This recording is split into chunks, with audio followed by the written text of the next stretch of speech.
মানুষকে দুঃখ দিলে মানুষ আপনাকে রাখবে দীর্ঘশ্বাস আর ঘৃণায়, আর কবিকে দুঃখ দিলে কবি আপনাকে রাখবে তার কবিতার সিনায়। আমার বই আসলে সহজ শব্দে লেখা, সহজ অনুভূতির কথা লেখা।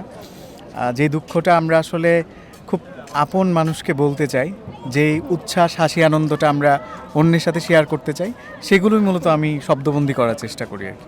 আমার বইয়ের মূল বার্তা হচ্ছে সঙ্গহীনতায় মানুষকে সঙ্গ দেওয়া। যে মানুষটা আসলে ওই যে আমার একটা কবিতা আছে এরকম, যে আমাকে একটু কথা পাঠাবেন, আমার না আপনাকে খুব শুনতে ইচ্ছে করছে। ভালোবাসি পাঠাতে হবে না, ভালো তো বাসেনি না, সেটা আমি জানি, টের পাই।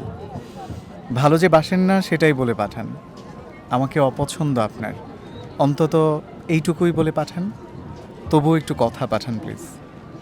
আমার না আপনাকে বড় বেশি শুনতে ইচ্ছে করে, খুব মানে খুব, বিষম ভীষণের মতন। তো আমরা আসলে নিঃসঙ্গ বা ডিপ্রেসড হলে কি করি? মানুষের সঙ্গ চাই, বা যে কোনো একটা কিছুর সঙ্গ চাই। আমার মনে হয় আমার কবিতাগুলো, আমার বইগুলো মানুষকে সেই নিঃসঙ্গতার সময়টুকুতে সঙ্গ দেবে আর কি। আমাকে যদি জিজ্ঞেস করেন যে আসলে কী দিয়ে কবিতা লিখি, তাহলে আমি এক বাক্যে স্বীকার করব, মানুষের দেয়া যে দুঃখগুলো, যে আঘাত, যে অনুভূতিগুলো, সেগুলোকে বুকের ভেতর জমা করে রাখি। যখন পরিস্ফুটিত হয়, পরিপক্ক হয়, তখন সেগুলো শব্দের মাধ্যমে কবিতায় প্রকাশ করি। আলহামদুলিল্লাহ, বেশ ভালো সাড়া পাচ্ছি, পাঠকরা আসছেন। ওভারঅল বইমেলার কথা যদি চিন্তা করি তাহলে হয়তো খুব একটা ভালো না, কিন্তু আমি যদি ব্যক্তিকেন্দ্রিক চিন্তা করি যে আমার পাঠক আসছে কিনা, বই নিচ্ছে কিনা, সেটা অবশ্যই আসছে তারা। এবার আমার মোট 4টা নতুন বই এসছে। একটা হচ্ছে দূরের মানুষের কোনো ডাকনাম থাকে না। এর আগে একটা বই এসেছিল যে কথাটা ফুরিয়ে এলে নাম ধরে ডেকো, যে যদি কখনো কথা ফুরিয়ে যায় তখন যেন অন্তত নাম ধরে ডাকা যায়।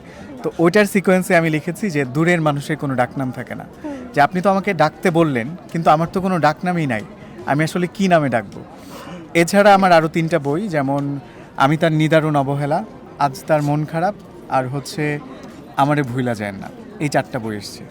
আমার প্রিয় লেখক সাদাত হোসেন, প্রিয় কবি আল মাহমুদ, এবং প্রিয় অনুপ্রেরণা হচ্ছে ওই সকল মানুষ যারা প্রতিনিয়ত আমাকে দুঃখ দেয়। ধরেন আপনি আমাকে একটা পারফিউম গিফট করলেন, বলছি না গিফট করতে হবে, করলেন, তো সেটা হয়তো একটা সময় ইউজ করতে করতে শেষ হয়ে যাবে।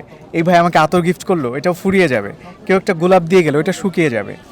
তার মানে মানুষ জাগতিক যা কিছু দেয় এটা শেষ হয়ে যায়, কিন্তু দুঃখ যেটা দেয় ওটা আমি বুকের ভেতর পোষ মানায় রাখি, এবং যখন এটা পরিপক্ক হয় তখন সেই দুঃখ দিয়ে আমি কবিতা লিখি, যে এই কবিতা তাকে আজীবনের জন্য অমর করে দেয়। আমার একটা লাইন আছে এরকম, যে মানুষকে দুঃখ দিলে মানুষ আপনাকে রাখবে দীর্ঘশ্বাস আর ঘৃণায়, আর কবিকে দুঃখ দিলে কবি আপনাকে রাখবে তার কবিতার সিনায়। তাই কবিকে দুঃখ দেন, আপনি অমর হয়ে যাবেন। অনেক মাধ্যম চলে এসেছে, যেমন আমাদের শৈশবেই আমি আসলে তখন বিনোদনের মাধ্যম হিসেবে শুধুমাত্র মাঠ আর হচ্ছে টেলিভিশনও ছিল না, ডিভাইস, এগুলো তো অনেক দূরবর্তী ব্যাপার। যেহেতু অনেক মাধ্যম ছড়িয়ে গেছে, এই কারণে আমরা বইয়ের থেকে, কারণ বইও একটা বিনোদনের মাধ্যম, যখন কোনো একটা উপন্যাস পড়ি, কবিতা পড়ি, সেটা আমাদেরকে আন্দোলিত করে, আবেগ আপ্লুত করে। তো যেহেতু মাধ্যম বেড়েছে, আমাদের চেষ্টা করতে হবে আমাদের প্রজন্মকে যেন বইয়ের সাথে কানেক্টেড করা যায়। আর আমি বলবো যে হচ্ছে এই প্রজন্ম হোক, আগের প্রজন্ম হোক, বা পরবর্তী প্রজন্ম হোক, মানুষ হলে সে দুঃখ পাবে, আর দুঃখ পেলে সে কবিতার দ্বারস্থ হবে।